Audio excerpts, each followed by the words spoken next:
যে সময় কুরুক্ষেত্রে যুদ্ধ আরম্ভ হয়, সেই সময় বেদব্যাস হস্তিনাপুরে আসিয়া ধৃতরাষ্ট্রের সহিত নানারূপ কথাবার্তার পর ধৃতরাষ্ট্র দুঃখ প্রকাশ করিয়া বলিলেন, আমি অন্ধ, নিজ চোখে এই মহাযুদ্ধের কিছুই দেখতে পাইব না।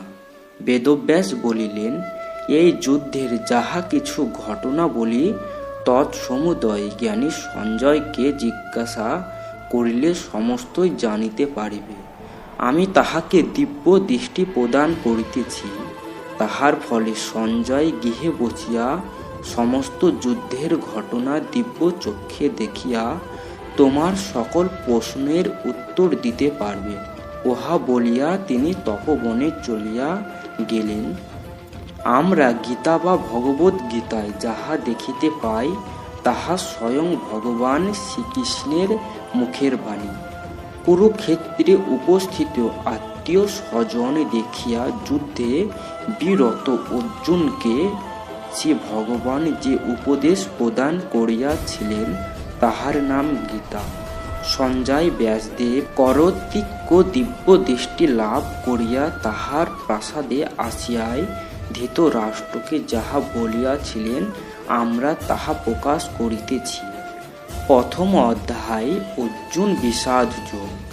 প্রথম অধ্যায়ে অর্থাৎ গীতার সূচনায় যে ঘটনা ঘটিয়াছিল তাহা প্রকাশ করিতেছি।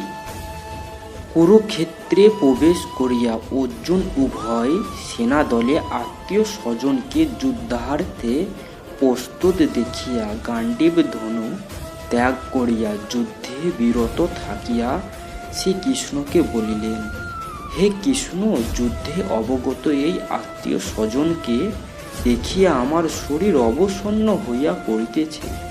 আমি কিছুতেই এ যুদ্ধ করিতে পারিব না। যদি এইভাবে যুদ্ধ করিয়া জয়লাভ করি, তাহাতে কি লাভ? কুলক্ষয় করা পাপ। তাই তোমায় আমি মিনতি করিতেছি, আমায় এ পাপ কার্য নিয়োজিত করিও না। তখন ভগবান শ্রীকৃষ্ণ বিষাদগ্রস্ত অর্জুনকে পাপ, পুণ্য, কর্তব্য ও অকর্তব্যের নিগুড় তত্ত্ব কথা বুঝালেন এবং বলিলেন, তুমি যাহা বলিতেছ তাহা অতি সত্য। যুদ্ধ করিতে হইলে উভয় পক্ষেরই মৃত্যু হইবে, তাহাতে কোনো ভুল নাই। কিন্তু এই মৃত্যু কাহাকে বলে? মানুষ প্রথমে জন্ম লয় শিশুরূপে, ক্রমে তাহার শৈশব, কৈশোর, যৌবন অতীত হইয়া বার্ধক্য উপনীত হয়। এই রূপে মৃত্যু ও মনুষ্যের আর এক পর্যায় দেহ পূর্বরূপ হইতে অন্য রূপে পরিবর্তিত হয়। এই পরিবর্তনের ফলে দেহ অন্য রূপ প্রাপ্ত হয়, কিন্তু আত্মার কোনো পরিবর্তন হয় না। আত্মার ক্ষয় ও মৃত্যু নাই। এই জন্য জ্ঞানীজন নশ্বর জীবনের জন্য কোনোদিন শোক প্রকাশ করেন না। লোকে যেমন পুরাতন বস্ত্র কাপড় ফেলিয়া পূর্ণ নতুন বস্ত্র পরিধান করে, সেইরূপ আত্মা ও জীর্ণ দেহ ত্যাগ করিয়া নবদেহ ধারণ করে। অবিনেশ্বর আত্মা ও জীর্ণ দেহ ত্যাগ করিয়া নবদেহ ধারণ করে। অবিনেশ্বর আত্মা ধরা ছোঁয়ার বাহিরে, কারণ আত্মা অদৃশ্য, উহা চক্ষুই দেখা যায় না। আমরা আমাদের মন ও ইন্দ্রিয়ের দ্বারা আত্মা দেখিতে পাই না। যোগ জ্ঞান বা ব্রহ্মজ্ঞানের অভিনিবেশই এই আত্মার দর্শন লাভের জন্য।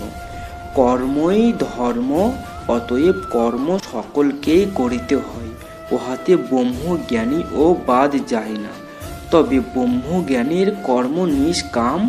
ভগবান শ্রীকৃষ্ণ অর্জুনকে এই রূপে নিষ্কাম ভাবে যুদ্ধ করিয়া ক্ষত্রিয়ের ধর্ম পালন করিতে বলিলেন। তৃতীয় অধ্যায় কর্মযোগ। তৃতীয় পাণ্ডব। অর্জুন বুঝিলেন, একদিকে ব্রহ্মজ্ঞান, অন্যদিকে নিষ্কাম কর্ম। তিনি এই দুইটি কথা শুনিয়া বিভ্রান্ত হইয়াছিলেন। তখন শ্রীকৃষ্ণ অর্জুনকে বলিলেন যে, আমি মনুষ্যের হিতার্থে বেদের ধর্ম প্রচার করিয়া থাকি। উক্ত বেদে দুইটি পথের সন্ধান বর্ণিত হইয়াছে, একটি জ্ঞান, অপরটি নিষ্কাম কর্মের পথ। যাহারা অজীবন ব্রহ্মচর্য ব্রতী, তাহারাই জ্ঞান পথের অধিকারী হইতে কঠোর সিদ্ধি লাভ করে।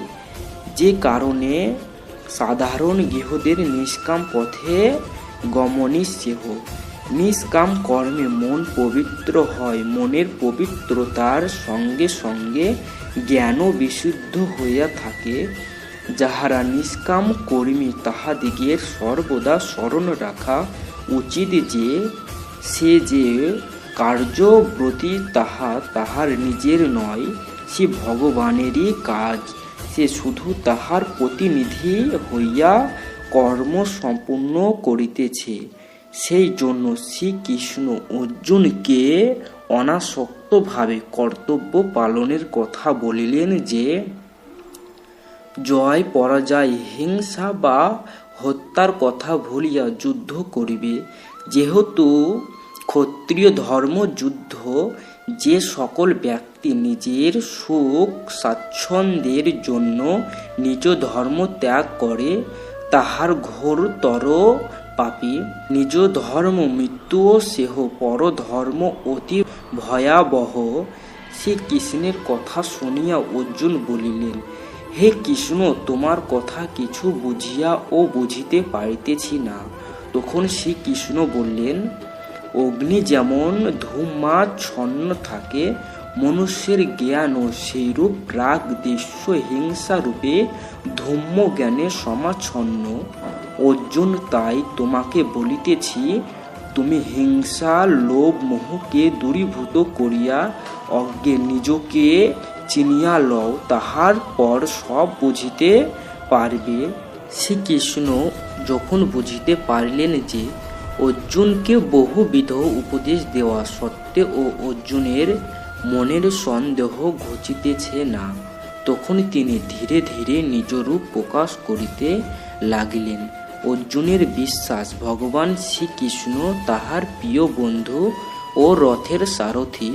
যতক্ষণ না তিনি বুঝিতে পারিবেন যে শ্রীকৃষ্ণ ভগবান, ততক্ষণ তাহার এ ভ্রম ঘুচিবে না। সেই জন্য তিনি উত্তম রূপে অর্জুনকে জ্ঞানযোগের কথা বুঝাইবার জন্য বলিলেন। তিনি অর্জুনকে ভালোবাসেন বলিয়াই জ্ঞানযোগের বিষয় বর্ণনা করিতেছেন।